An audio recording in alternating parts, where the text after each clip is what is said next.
بسم اللہ الرحمن الرحیم۔ رب ذوالجلال کے بابرکت نام سے شروع کرتا ہوں جو دلوں کے راز خوب جانتا ہے۔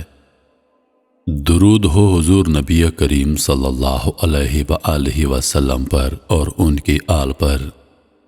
درود ہو حضرت ابراہیم علیہ السلام پر اور ان کی آل پر۔ ناظرین اگرامی، آج کا ہمارا موضوع کہ دنیا کے تمام انسان حضرت آدم علیہ السلام کی اولاد، لیکن دنیا کے تمام انسانوں کی زبانیں مختلف کیوں؟ دنیا کے انسان مختلف زبانیں کیوں بولتے ہیں؟ کہا جاتا ہے کہ حضرت آدم علیہ السلام اور ان کی قوم ایک ہی زبان بولتی تھی، تاہم کچھ عرصے بعد انسان نے ایک مینار بنا کر آسمان تک پہنچنے کی کوشش کی، جسے مینار بابل کہا جاتا ہے۔ یہ سمیری تہذیب کی قدیم ترین یادگاروں میں سے اونچی عمارت تھی۔ اس عمارت کو شینار موجودہ عراق کے میدانی علاقے میں تعمیر کیا گیا تھا اور پتھر کے بجائے پختہ اینٹیں لگائی گئی تھیں۔ مخروطی شکل کی یہ 7 منزلہ عمارت 300 یا 3000 فٹ اونچی تھی۔ اس مینار کی بنیادیں سب سے پہلے ایک یورپین نے 1914 میں دریافت کی، لیکن مدت بعد تعمیر کا اندازہ پھر بھی نہ ہو سکا۔ بعض روایات کے مطابق یہ مینار حضرت نوح علیہ السلام کے بعد کی نسلوں نے بنایا تھا اور اس زمانے کا بادشاہ اس کے ذریعے آسمان تک پہنچنا چاہتا تھا۔ خدا نے اس گستاخی کی سزا یہ دی کہ مینار کی مختلف منزلوں پر رہنے والوں کی زبانیں مختلف کر دیں تاکہ وہ ایک دوسرے کی بات سمجھ نہ سکیں۔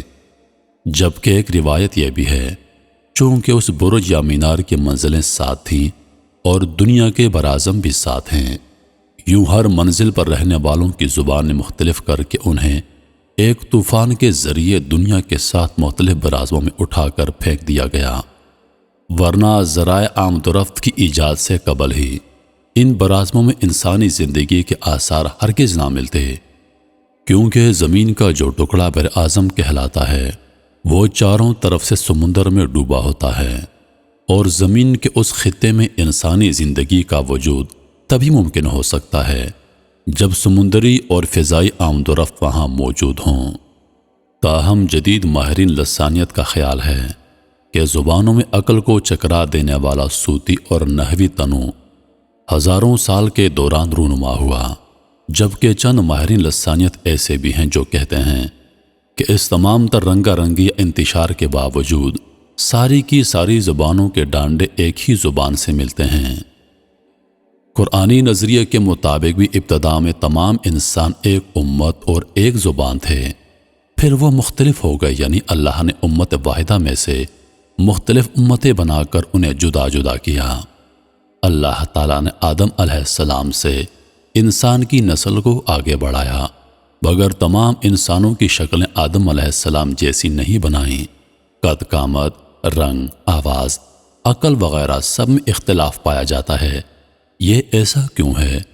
اس بارے میں قرآن کریم کی سورۃ الروم میں ارشاد باری تعالیٰ ہے، اور اس کی نشانیوں میں سے آسمانوں اور زمین کی تخلیق بھی ہے، اور تمہاری زبانوں اور تمہارے رنگوں کا اختلاف بھی ہے۔ بے شک اس میں اہل علم کے لیے نشانیاں ہیں۔ تو ہر صاحب عقل جانتا ہے کہ اگر سب انسانوں کی شکلیں ایک جیسی ہوتی تو پھر حسن و جمال کا کوئی قصہ کہانی نہ ہوتی۔ اگر پوری دنیا کا موسم ایک ہوتا اور پوری زمین ایک جیسی ہوتی، سب لوگوں کی عقل اور سمجھ بوجھ ایک جیسی ہوتی تو کوئی علمی اختلاف نہ ہوتا، بلکہ یوں کہہ لیں کوئی علمی شغف نہ ہوتا۔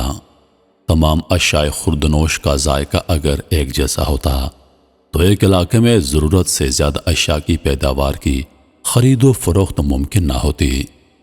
لہذا معلوم ہوا یہ سب مختلف زبانیں، لہجے، اسلوب وغیرہ سب اللہ تعالیٰ کی نشانیاں ہیں۔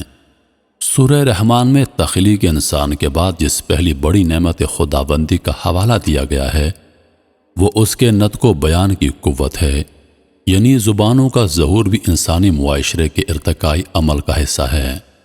اب یہاں سوال اٹھتا ہے کہ روح زمین پر جس قدر مختلف زبانیں بولنے والے لوگ، قبائل اور قومیں رہتی ہیں، اگر سب ایک انسان کی اولاد ہیں تو ان اولین انسانوں کی پہلی زبان کون سی تھی؟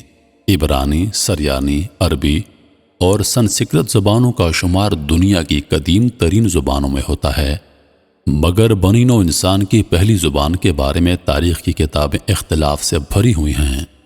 قرآن کے مطابق آدم علیہ السلام کو جو چیز دوسروں سے نمایاں کرتی تھی وہ زبان کا علم تھا، جس کی برتری نے آدم علیہ السلام کو خلافت تک پہنچایا۔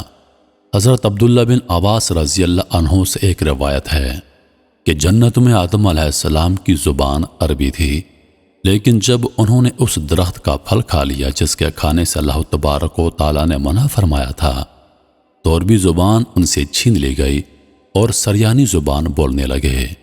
پھر جب اللہ تعالیٰ نے ان کی توبہ قبول کر دی تو عربی زبان بھی انہیں واپس عطا کر دی، اور وہ جنت سے دنیا میں آئے تو ان کی زبان عربی تھی۔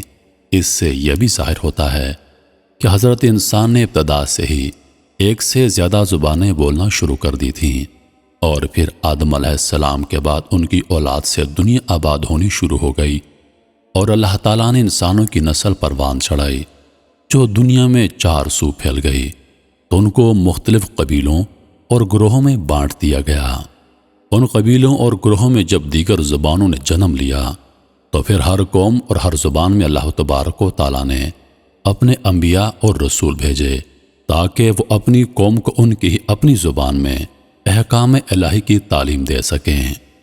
یہی وجہ ہے کہ اللہ تبارک و تعالیٰ نے جو صحیفے اور کتابیں اپنے نبیوں پر نازل فرمائیں، یہ صحیفے اور کتابیں بہت سی ہیں جن کی گنتی یقینی طور پر معلوم نہیں، البتہ ان میں 4 کتابیں مشہور ہیں۔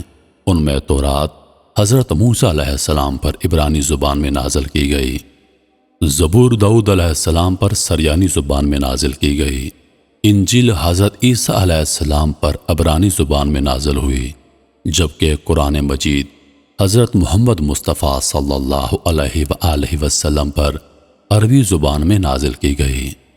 قرآن کریم میں مختلف قوموں اور قبیلوں کی ہدایت کے لیے 1,24,000 پیغمبر بھیجے جانے کا تذکرہ ملتا ہے۔ یقیناً ان میں بیشتر انبیاء کی زبانیں بھی مختلف ہوں گی، اور ان پر جو آسمانی صحیفے نازل ہوئے وہ بھی کسی ایک زبان تک محدود نہیں ہوں گے۔ اللہ تعالیٰ نے مختلف مذاہب، گروہوں اور قوموں کی زبانوں میں تفریق پیدا کر دی تاکہ ہر ایک کی الگ پہچان اور شناخت ممکن ہو سکے۔ قرآن کے نظریے کی روشنی میں یہ قیاس آرائے غلط ثابت ہو جاتی ہے کہ بابل کے مینار پر خدا نے انسانوں کو زبان کے اعتبار سے الگ کرنے کے لیے بگاڑ پیدا کیا۔ اس میں کوئی شک نہیں کہ زبان اللہ تبارک و تعالیٰ کی طرف سے ایک عطیہ ہے۔ زبان جو بڑی اہمیت رکھتی ہے، یہ وہ خاص صفت ہے جو انسان کو دوسرے زندہ عالم سے نمایاں کرتی ہے۔ آج انسان جس قدر ترقی پر پہنچا ہے، اس میں زبان کا ایک بہت بڑا حصہ ہے۔ اس وقت دنیا میں ایک محتاط اندازے کے مطابق 6,000 سے زیادہ زبانیں بولی جاتی ہیں۔ ہر زبان اپنا مطالب اور گرامر رکھتی ہے، اور ہر زبان کی ادائیگی اور لہجہ بھی مختلف ہے۔ یہ زبانیں زیادہ تر قوموں اور خطوں کے حوالے سے پہچانی جاتی ہیں، مگر کچھ زبانیں ایسی ہیں جو ایک سے زیادہ قوموں اور خطوں میں بولی جاتی ہیں۔ آج مسلمانوں کی سب سے بڑی زبان عربی ہے، لیکن ساتھ ہی مختلف چھوٹی زبانیں بھی موجود ہیں۔ اسی طرح عبرانی اگر اہل کتاب کی زبان ہے تو ساتھ ہی انگریزی، اسپینش اور فرینچ وغیرہ بھی بولی جاتی ہیں۔ سنسکرت ہندوستان کی قدیم ترین زبان ہے۔ اہل ہنود کے قدیم مذہبی، فکری، تاریخ، ادب کا بڑا حصہ اسی زبان میں لکھا گیا ہے۔ فی زمانہ گو کہ یہ زبان زندہ نہیں رہی، تاہم اس سے ہندی، پراکرت اور پاری برج نے جنم لیا۔ حقیقت میں ہندی 19ویں صدی کے اوائل میں اردو سے بنائی گئی، بس فرق یہ ہے کہ ہندی کا جھکاؤ سنسکرت کی طرف زیادہ ہے، جبکہ پالی بدھوں کی زبان تھی، تاہم اس کے ادب کو پراکرت کہا جاتا تھا۔ بدھ مت کی بیشتر مقدس کتب بھی اسی زبان میں لکھی گئی ہیں۔ دنیا میں اتنی زبانوں کا پیدا کرنا یقیناً اللہ تبارک و تعالیٰ کی قدرت کی ایک بہت بڑی نشانی ہے۔ ایک انسان ہزاروں اور لاکھوں مجمع میں اپنی زبان اور اپنے لہجے سے پہچان لیا جاتا ہے کہ یہ شخص فلاں ملک اور علاقے کا ہے۔ صرف زبان ہی اس کا مکمل تعارف کروا دیتی ہے۔